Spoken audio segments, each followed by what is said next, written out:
Hello there. Welcome to the Bassin Magazine podcast. Bassin Magazine is the official magazine of the Weekend Angler. You know, Brad from Bassin Magazine will be joining us a little bit later. He's having some technical difficulties, so we're hoping that he's going to join us as quickly as possible. But with me tonight, folks, I have a great guest, Stephanie Hemphill-Pellerin, and I hope I pronounced your name right. I usually ask people. Yeah, you did good.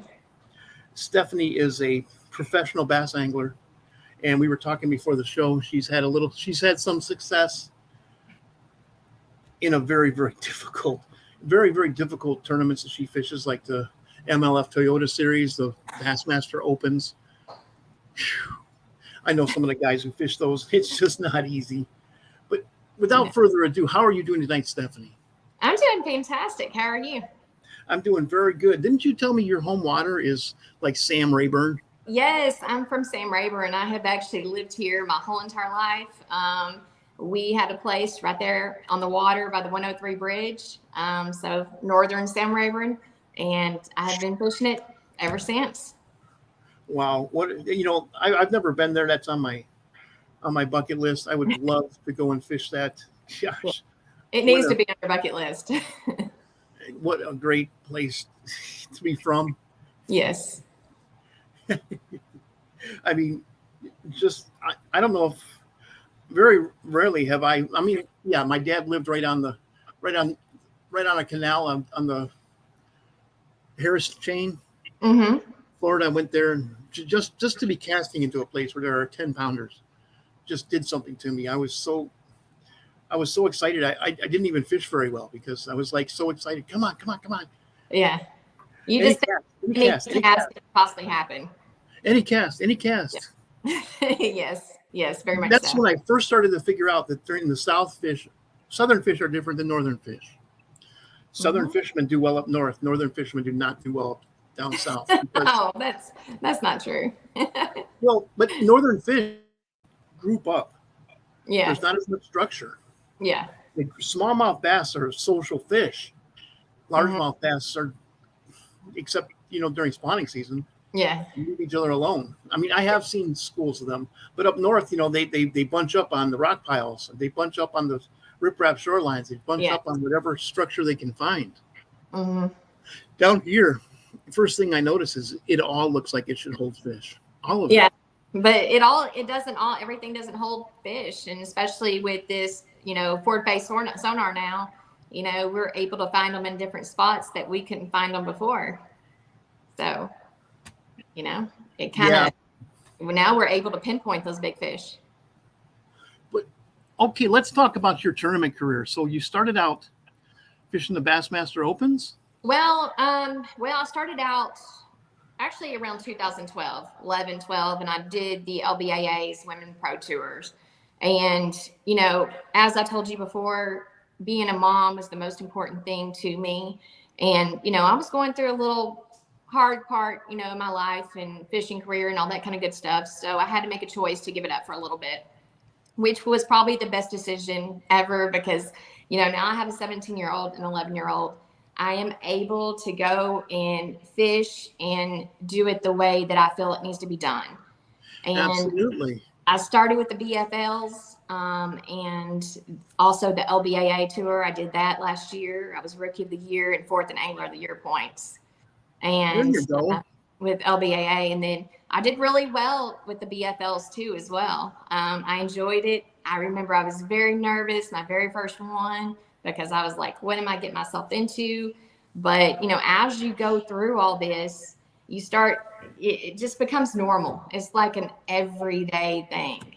So when people start talking about being a tournament angler and doing all that kind of stuff and how nervous they are when they first start, just get out there and just do it.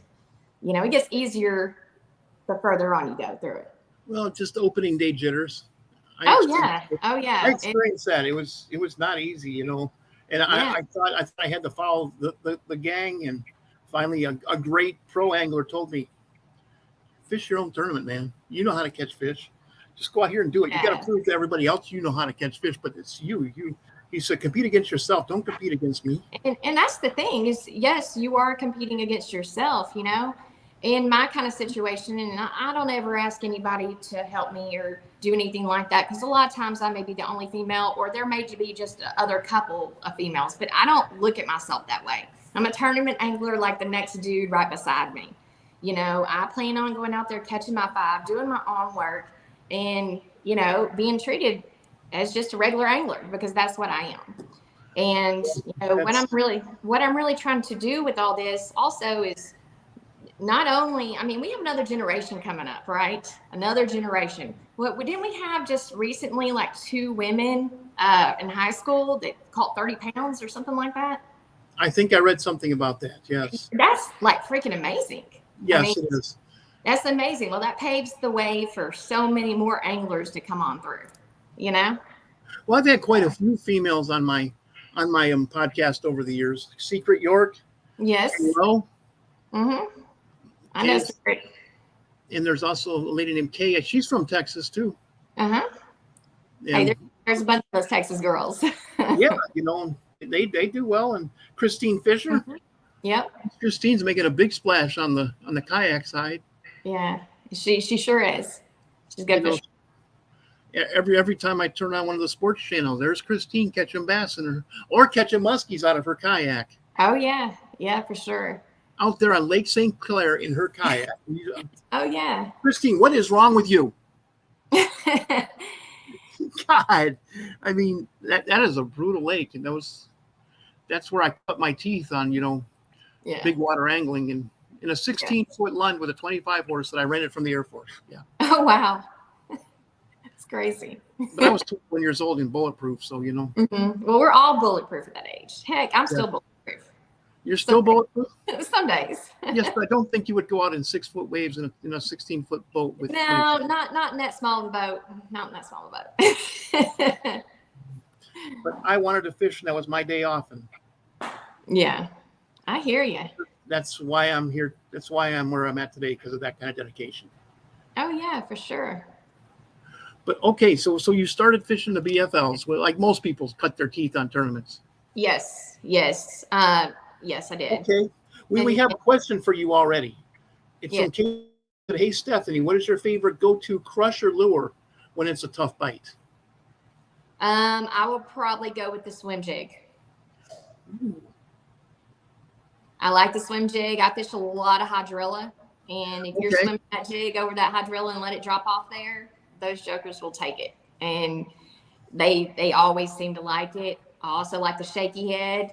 Oh, yeah. You bite as well. Tell me, boy, let me think about how I want to say this. Tell me, okay, first of all, shaky heads. Yes. You're from Texas. Do you use a spinning rod with your shaky heads? Sometimes, until I get pissed off at it, and then I decide I don't like a spinning reel anymore, and I throw it down, and I go ahead and just put it on my bait caster. I'm not gonna lie, it happens. I love you, Texas people. You don't, you guys just keep it real. Yeah, well, why not? Because I'm not a huge spinning reel person. You know, I can do it. Drop shot works pretty well for me on that. But anything else, throw it. Okay, I can say that, Stephanie. My wife's from Fort Worth, so. Yeah. So, okay, what is you have a cadence that you like to do with a shaky head? No, actually, no. Okay, tell us how do you work it then? Because you have to impart the action. You have to impart the action to it. Yeah, well, I will drag some, I will hop it some, I'll let it sit there a little bit. It's no cadence to it whatsoever. It's whatever you feel is appropriate at the moment. Because sometimes those bass will take it when they're just sitting there, just sitting there. And then sometimes they want a little bit more movement, but you kind of got to try a little bit of everything to figure out what the fish want. You know, sometimes the best times are when you get a backlash and you have it just sitting out there and you're picking out this backlash. And guess what? You get a fish on. Well, that should tell you a lot right there. It does. Then that's the time when I reel right over a backlash and grab another pole. We all do. And that's why we have 5 to 7 poles. And people, you know, maybe you don't. Yeah. Because you can't afford them. Yeah. Yeah. I can't either, but that's why I'm an outdoor communicator. Man, that's, I like what you said about that, because I love to go. I go up north at least twice a year to fish with my old buddies up in Wisconsin. And one of my best friends is a full-time smallmouth guide up there. Boy, man, when I get in that Ned rig, I'm in the morning, you just sit there. But then as the fish start warming up. Yeah. It's funny because last year, I can't even think what lake I was on last year, but I've been to so many different places in the past couple of years. Sure. But I learned how to use a Ned rig. That is not something that I'm used to on Sam Rayburn.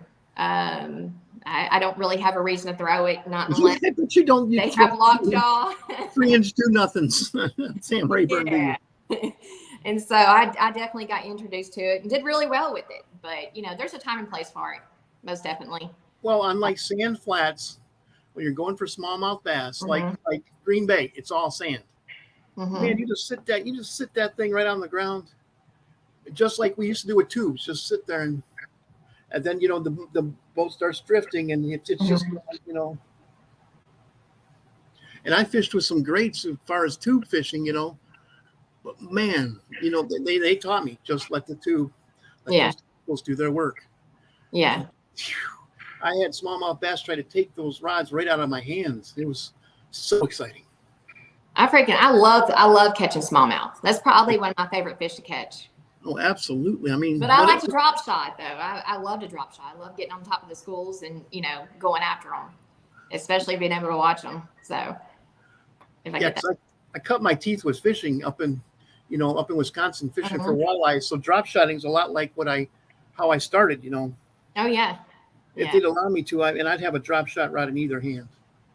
Oh yeah. That's how you fish for walleyes. It's very productive. I mean, you can catch some really good fish doing it. And just little shotter worms, man. The 3-inch shotter worms. One color I call gray white because it's gray on the top and white on the bottom. Nose hook it. There's nothing to it. Yeah. I think there's beauty and simplicity, like the Ned rig, the drop shotters. Yeah. Wacky rigging. Hey, it's pretty easy, but you know what? If it's productive, who cares? Oh, I love it, because most guys won't. What I've seen, most guys won't just let a wacky rig fall. I'll throw it out there. I'll just have barely any, what I call just a little bit of positive control to it. Yeah. And of course, you need a superior rod to do this with. Yeah. And I like to tighten erect around here because they're not going to see the line. It's all the water around here is really stained. Yeah. Just standing there, and I can feel just tap tap tap. So exciting when I feel that. It'll never be as exciting as a topwater bite. No. Or when you're ripping a square bill and something just crushes it. We're just now starting to get into that good topwater bite too right now. Oh, really? So yeah. What's your favorite topwater lure? I'm old school Pop R. Rebel Pop R, huh? Yes, bone colored Pop R. So, I've caught so many of my Pop Rs to where they don't have any color left on them whatsoever, and those type of days are those days that you don't forget, But, so tell me, traditional wisdom going on these. What the heck is that?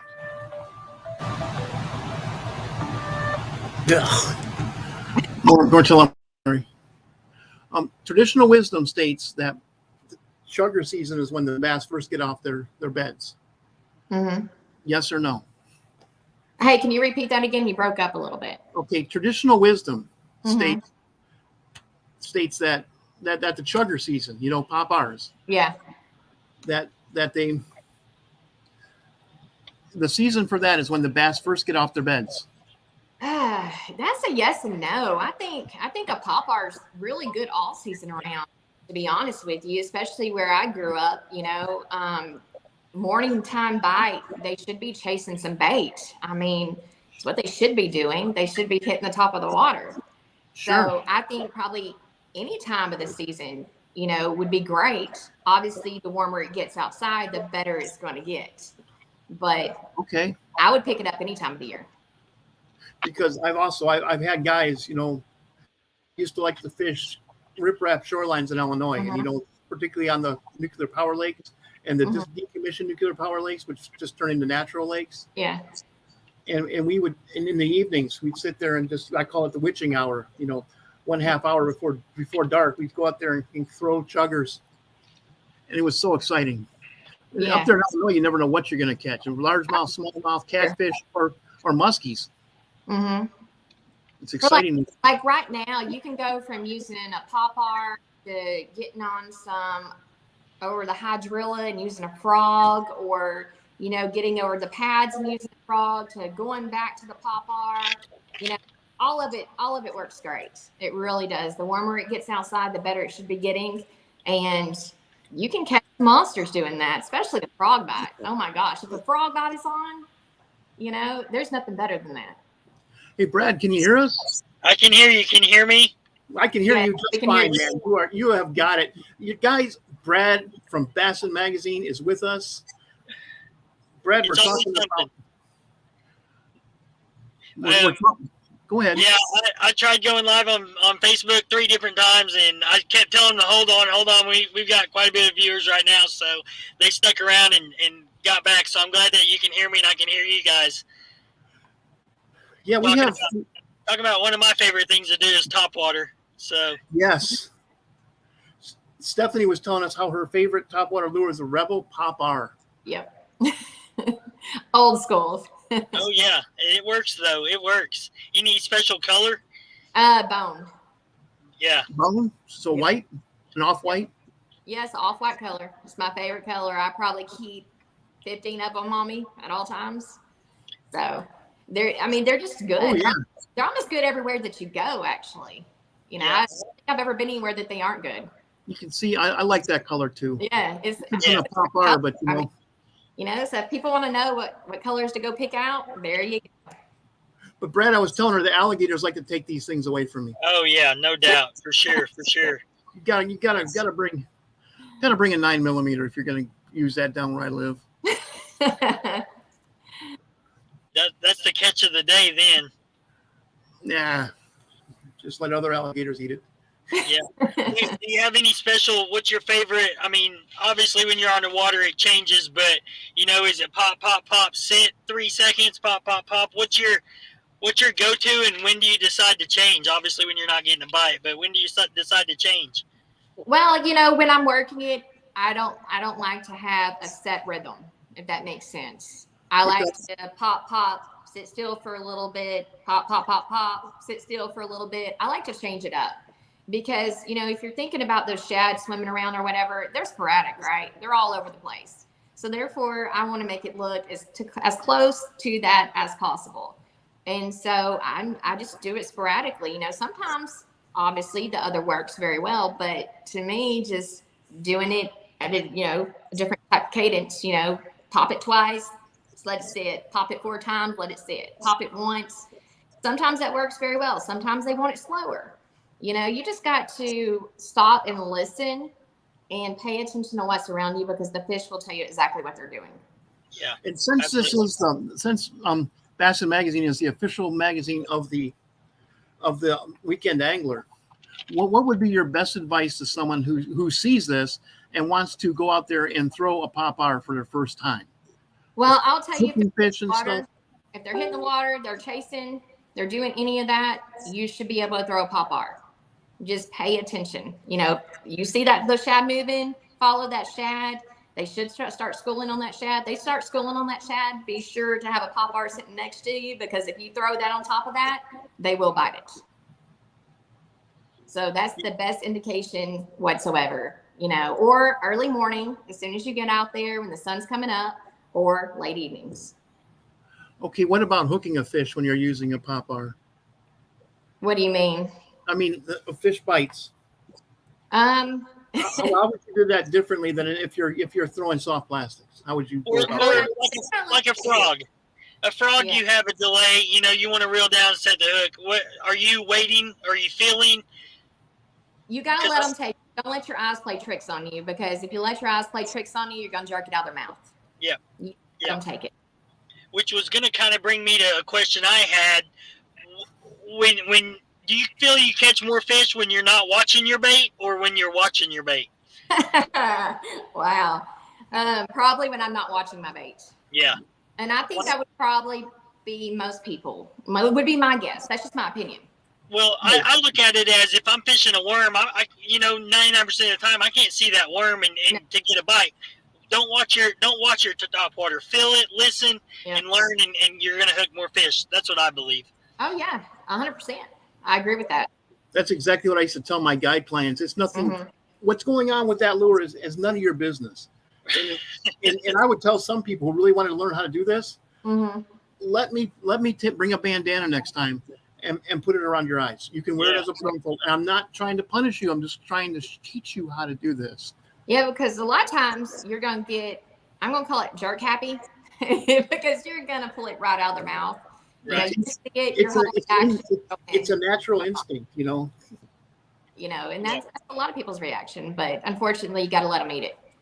We had a guest a couple of weeks ago and talked a little bit of topwater. Do you use braid or mono?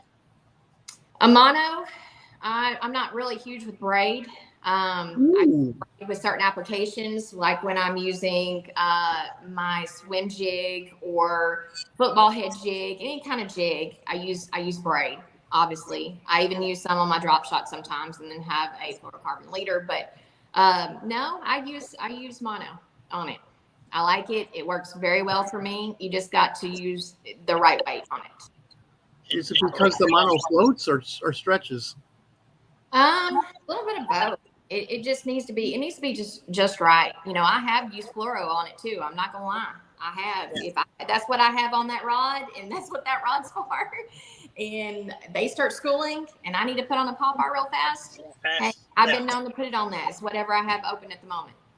Yeah. I'm not gonna. I mean, yeah, everything needs to go with a certain thing, but you got to think when you're in that position, you're in that moment, you're gonna use whatever you got at that moment. Right. Yeah. Man, I agree. Gosh, that was a good answer. Yeah. Do you think that the stretch in the mono maybe adds a couple of hook sets? Yes, I do. I think so. I've always thought that. So yeah, not just because it floats, but that little extra stretch. If you have too stiff of a rod, that extra stretch, gives the fish a little bit more play in their mouth to set that hook. So. And so you'd probably laugh at me because I actually have my popper right now on a medium light rod. I wouldn't because that tip's so flimsy, and it gives me so much action with me popping it that it just works. It works beautifully. It really does. But obviously, you're going to have a little situation. Depends on what you hook. Also, you may have a great bite ahead of you, or whatever. But in tournament situations, I probably would not do that. But when I'm out there fun fishing, it's fun sometimes to pick up a medium light rod. It really is. I mean, it's a good time. Or a light or an ultralight. I like throwing a 4-inch lizard on an ultralight rod fun fishing. I mean, it's fun, right? That's the point of it. So yeah, it's a lot of fun. But in a tournament situation, you can also hurt yourself as well. Absolutely. Right. Okay, here's a question for both. So you guys live down there in the world wherever there are big fish, not like the places I fish. Yes. Now, if you're using a medium light or like Brad, an ultralight, and you hook into an 8-pounder, have you ever landed something like that with that small of equipment? No, not that big. No. I will say a medium rod, yes, called an 11-pounder on a medium rod, but not a medium light, not yet, anyways. I've kind of just started playing around with those medium light rods with 6-gill. I have some 6-gill rods and started playing around with those. And like I said, great action with certain baits. I absolutely love them. Have not caught anything over 5 pounds yet on that medium light rod, but it is a fight when you do get a 5-pounder on there, and it's a great fight, and just to land it feels good too. Right. I bet. Right. I mean, personally, I wouldn't probably flip it over the boat or anything. I'd lip it, but no. Don't boat flip that with medium light. No. Yeah, I probably do that. What about you, Brad? No, nothing that big. I that ultralight stuff is I stay in creeks and stuff way back, and I'm trying to catch numbers of little fish instead of one big one. So I say that, you know, we did catch an 18-inch smallmouth back there one day on that, and that, I mean, I bet it jumped what seems like 30 times. I mean, probably didn't, but you know, it was a very nice fish for way back in 6 inches of water in a creek. So, yeah. That must have been fun. Yeah. So you're gonna fish. You're going Lake of the Ozarks, is that right? No, I'm not going to Ozarks. I'm actually that last time. Bull Shoals. Bull Shoals. That's right. I'm sorry. I knew that. Okay. Close. Yeah, Bull Shoals in a week and a half. It's my first time to fish with the ladies this season because my schedule's kind of been crazy doing the Toyota Series, the BFLs, and I'm doing the Central Opens as well. So that's kind of taking priority. It's nothing against the ladies or anything like that, but you know, those entry fees are a lot steeper, so you better go fish them. Right. But anyways, so this is my first time to see all them this year, and it is the wild card tournament. So basically that gets you into the classic with the women's on the women's side. So looking forward to it. I have never fished there. I heard there's smallmouth, largemouth, and spots.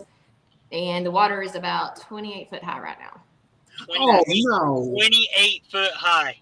Yes. 28 foot high. God. It's probably full of mud, huh? And I'm sure crystal clear. When I sit here and think of that and my senses start kind of bowling, you know, like, oh, I get to flip bushes. Right. You know, I get to do this, you know, because you know those fish, they're going to move wherever the water goes up. So I'm pretty sure it's probably a lot of flipping. That's what you did your last tournament too in where was I at last? I have to think about it. I had BFL. Where was I at last, Stephen? It was the Central Open. The Central Open, yeah. Oh, Ross Barnett? Ray Roberts. Yeah, Ray Roberts. Yeah. No, Ross Barnett. Right? Ross Barnett? Yeah, Ross Barnett. That's where I was. Yeah, and you were way back in trees in a farmer's field. I mean, yeah. That is correct. Yeah. I did a lot of flipping a white swim jig is what I did there. And, you know, that wasn't a real great tournament for me because I was up the river. I had practiced up the river and they started kind of dropping it a little bit. And I noticed the fish started moving. And so I was like, okay, I think I'm going to go towards Main Lake, which I ended up doing. And I caught a couple of decent ones, but I can never put together a really good pattern. You know, I never really just got on the fish. Like I could go flip for them and all these different bushes and weeds and stuff, but you know, it just didn't happen for me. But that is how I caught every single fish there. Yeah. Well, you certainly weren't the only one who didn't put together a pattern with that tournament. Yeah, my last BFL, I flipped cypress trees the whole day. Cypress trees all day long. So I am one person that will go flip all day if I get a chance. If they're up there and they're holding tight, that's what I'm going to be doing. You got to do it, right? Yes, for sure. Ross Barnett, where you were fishing was super muddy. I mean, you found some openings in probably with the water low, what are creeks going through farmers' fields. I mean, yeah, I did. Yeah, that water was muddy, but you were on fish. Did you find that in practice, and that's what you decided to do until you decided to go to Main Lake? I mean, obviously the water's up, and your mental's like, hey, I know they're going to be up there. I can go get them. What made you flip that kind of water? Well, the thing is for me, it's like, for instance, I told you I grew up on Rayburn. When the water gets up on Rayburn, it can get up in the bushes. It will get up and the creeks will go higher. You can go really far back out in the creeks. Those fish are going to migrate with that water. They're going to do it. They're going to get up in the bushes. So why would it be any different there? They're going to be in the bushes. And also you can kind of see it, I have a Mega Live is what I have now. And I can see which bush that they're in. A lot of times, sometimes you can't. But a lot of times you can see them. And if they are there, why not flip for them? Right. Follow that pattern throughout the lake. But unfortunately, like I said, they started kind of dropping the water a little bit. It wasn't a lot, but it was enough to kind of mess me up. And because I was catching fish up the river, and that's where I wanted to be. So it was about the day before the tournaments when I said, okay, well, I need to do something different. And so I went out just a half a day and found myself some more things. And The problem about there was we were all on top of each other.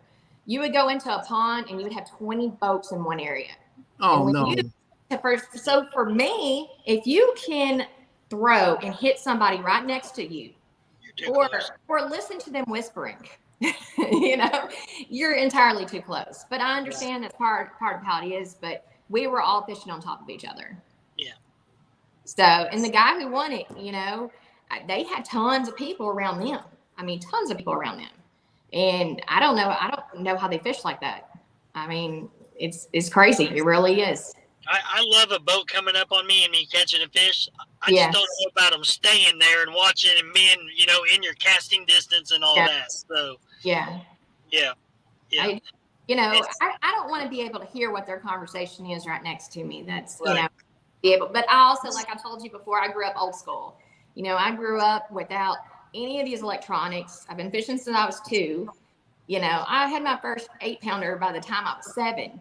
You know, but we didn't use all that stuff. We would stick a rod in the water and see how deep it was. You know? Yep.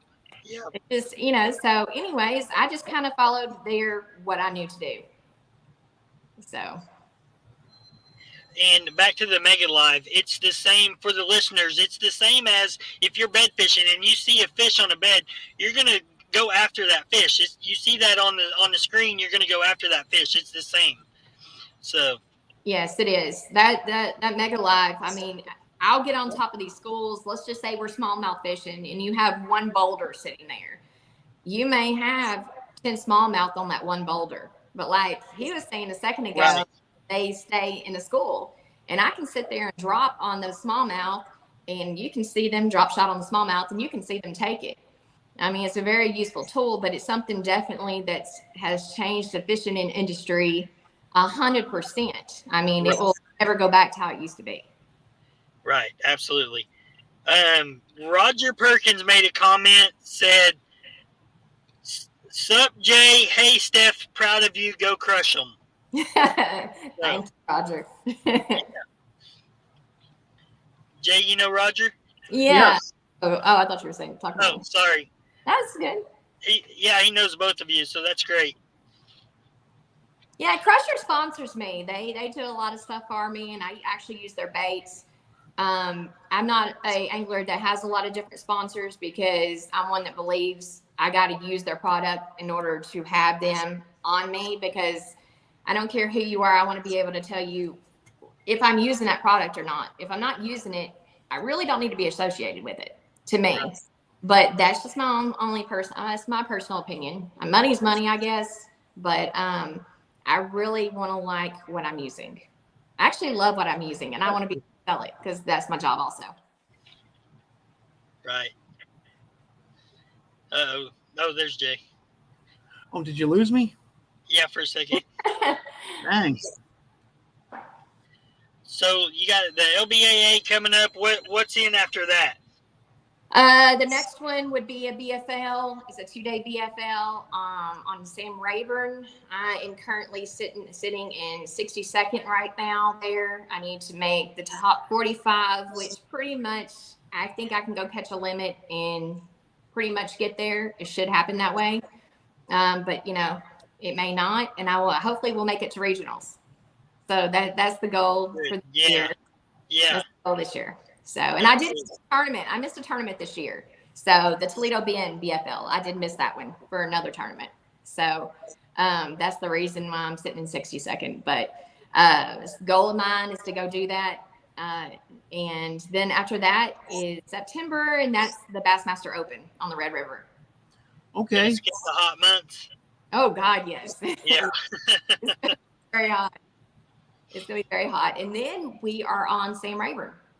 Oh, okay. Bassmaster Central Open. Yep. Oh, good. So, yeah, that's exciting.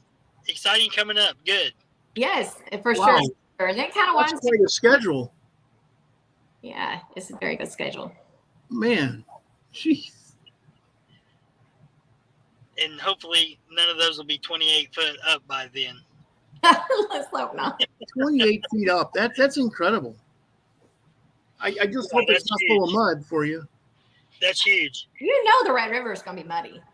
Yeah, But you can get off of the main and find some better water. I'm not saying it's clean, but yeah. Oh, so, yeah, for sure. Yep. I'm sorry that I missed the beginning of the talk, but no, it's all good. Hey, you're here now. Yeah.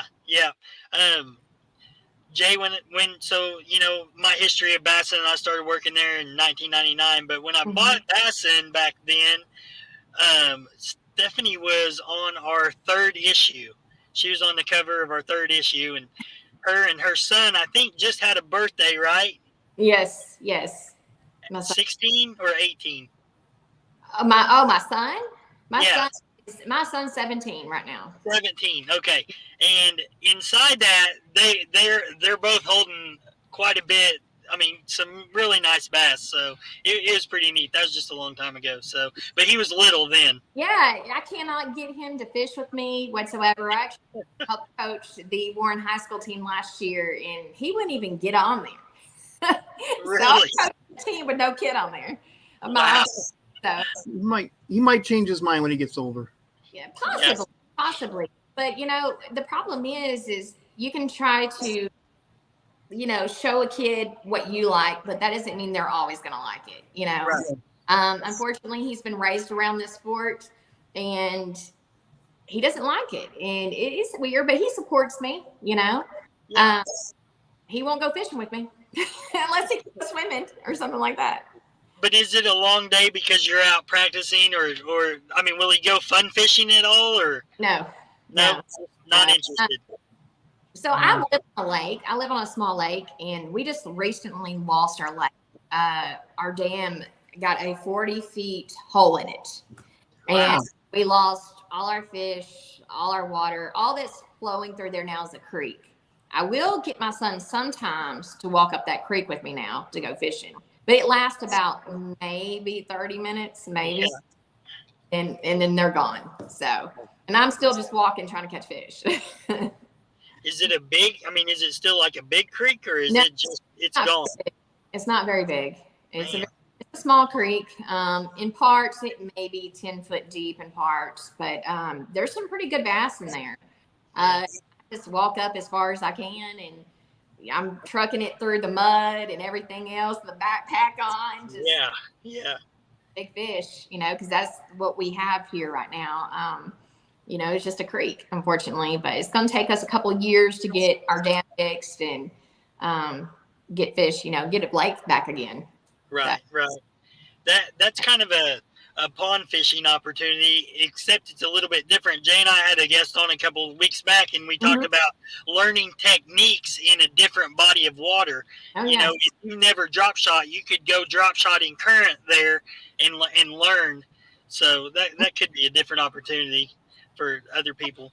Oh yeah, for sure. I mean, it's a lot of fun. If you think about this, whoever's listening, you want to learn how to fish, or you already know how to fish, whatever. You got to think about walking down the creek trying to throw.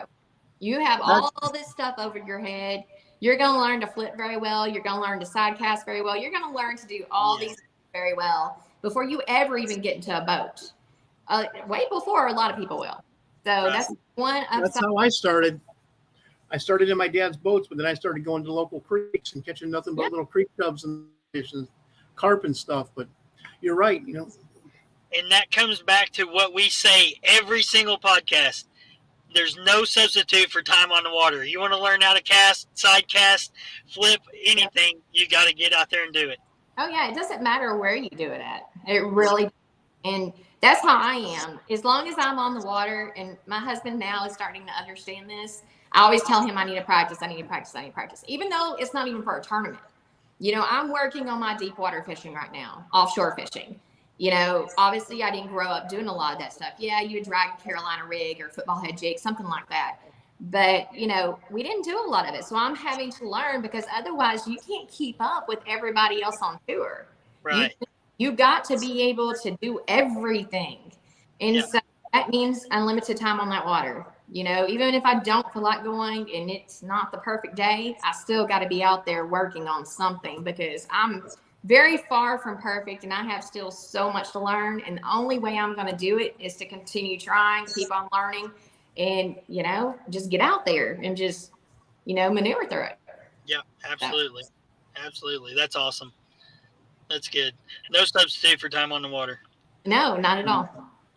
So. Done. Those guys out there in California, we had a guy on a few weeks ago who was talking about deep water cranking. Mm-hmm. Oh my goodness, this guy schooled all of us. Throwing a Duo Realis 20 plus that truly goes 25, 26, 27 feet. And he lightened his line. That was on 16 pound, and he's throwing on 12 pound. And he says that he just learned just to cast it, and that bait is built to go almost straight down instead of sideways like a crankbait. And he was hitting trees with it. And he said he'll hit a tree and stop and just get hammered, and learning the difference between the bite and the tree. And I mean, it's back to the, you know, no substitute for time on the water comment, but yeah, I've never in my mind would I ever have thought that. Yeah. And this guy does this all from a kayak. And that was kayak fishing. Yeah. Damien Tao, Thao. Yeah. I still look up that dude. Yeah. That's crazy, off a kayak. Yeah. Out of a kayak.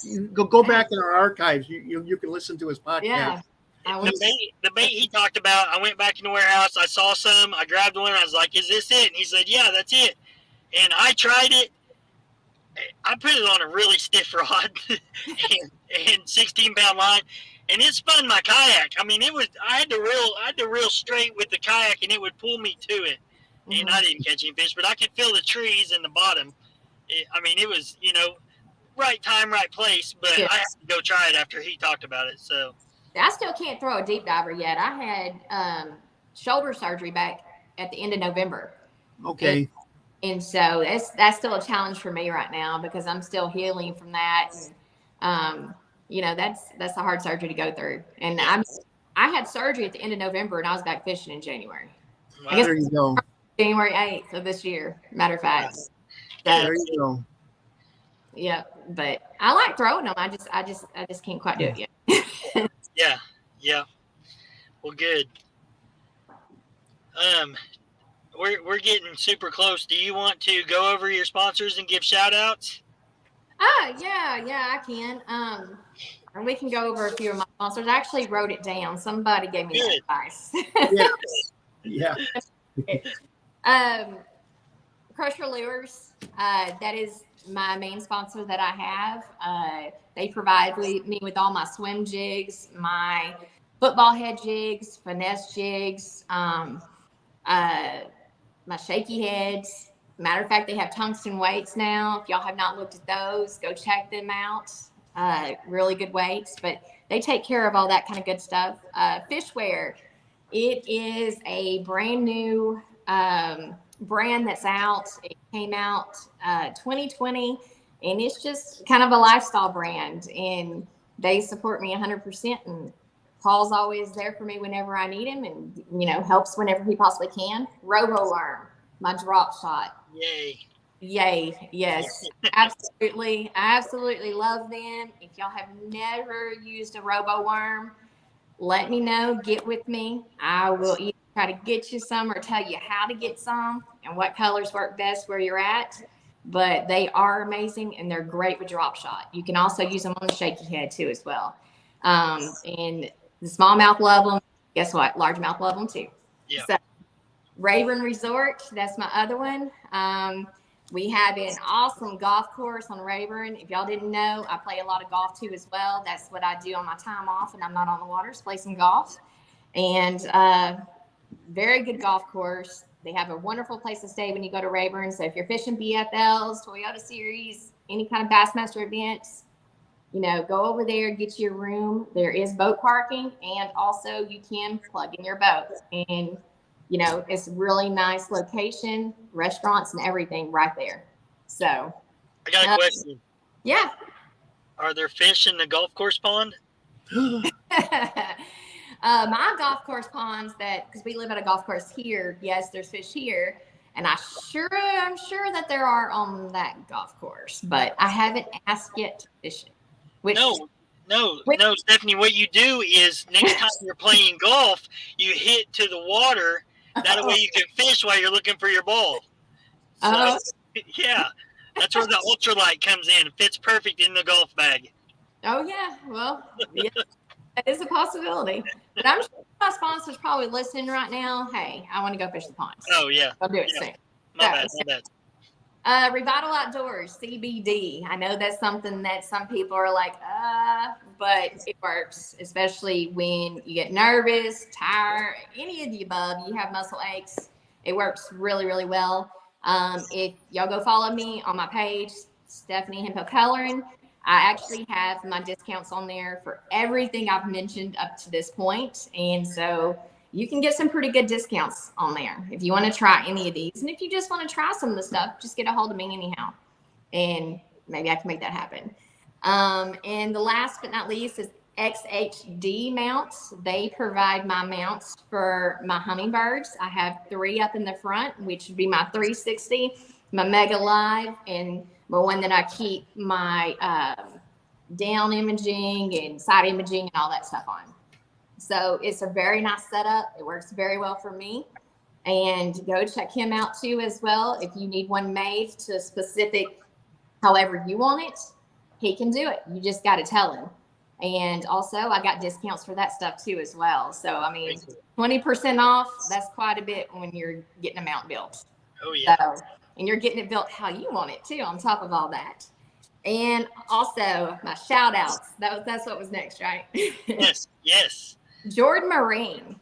They keep me on the water. Scott Jordan. Literally, I broke my, what was that called? Wheel. What is it called? I forgot what it's called. It's that wheel on top. But anyways, I broke that, and he literally got me in it on the Monday and had me back out on Wednesday and back out fishing to my next tournament. And there was no problem whatsoever. So if you live in the Beaumont area or East Texas area, any of that, go see him. He's really, really good. And that is not a sponsor. That's just somebody that I look up to because he keeps me going. Also, Six Gill Fishing. That's who the rods I started using recently. Not yet sponsored by them, but they did give me some rods to try. And so far, they've been great. That's where I started messing with the medium and light rods, trying to see if I like them. And I've had a very good time with them, to say the least. Big Bite Baits. Tammy, thank you so much for everything that you do for me. You're amazing too as well. And last but not least, Harvey Horn. I don't care I don't know if you know who Harvey Horn is, but he was on the elites for 4 or 5 years, and he literally will stop and talk to any kid, any adult, anybody out there. He will give you your time. And people like that they deserve a shout out because you give your time. Time is the most important thing that we even have in our life. So if somebody gives you 5 minutes, it's definitely worth it. Absolutely. So, and that's pretty much it. Last but not least is my main sponsor, my husband. Because let me tell you, I cannot be doing this. And I'm not going to say living the dream because it's not every day's a dream. It's hard freaking work. Right. But if it wasn't for him, I wouldn't even be doing it to begin with. So anyways, that's pretty much it. Sorry for that, Bill. Well, thank you very much. Yeah, thank you. People can find you on Facebook and on TikTok, which you do go live. Where else can they find you, and what names can they look for to find you? Also, I have an Instagram. It is Stephanie Hemphill-Pellerin there too as well. So I pretty much keep it the same across the board. But yeah, come watch my TikToks. I have all kinds of different stuff on there. It all has to do with fishing. You may get to laugh at me a little or laugh with me because I do that too. But I would love to see y'all on there, and I'll try to follow you guys back. And like I said, if you have any questions about any of my sponsors, you want to try any kind of products, get with me. I do answer my messages, or I try to answer them. And, I love teaching, and I love learning. So if you got something you want me to learn, shoot it to me. I love to learn it. But anyhow, thank you guys for listening. Great. Thank you. Thank Thank you you. very much, Stephanie. I know that you're very, very busy. Yeah. We'd like to thank you for taking time out of your busy life to come and talk to our viewers here on the Bassin Magazine podcast. Okay. See you guys later. Thank you. Thanks. Stick around for a couple minutes. Oh, darn.